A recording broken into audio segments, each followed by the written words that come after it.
What's the meaning of acid salt? Acid salt. Acid salt.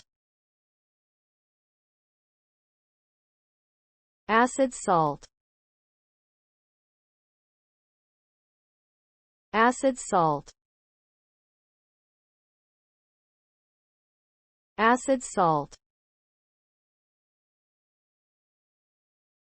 An acid salt is a compound that is formed from the partial neutralization of an acid and contains both acidic and basic salt components. Unlike normal salts, acid salts have acidic properties due to the remaining acidic component. When acid salts are dissolved in water, they may exhibit slightly acidic behavior and can donate protons to water molecules. Acid salts are commonly used in food preservation and flavoring, as well as in various industrial processes. The use of acid salts can provide the desired level of acidity without adding strong acids that may cause undesirable chemical reactions or off flavors.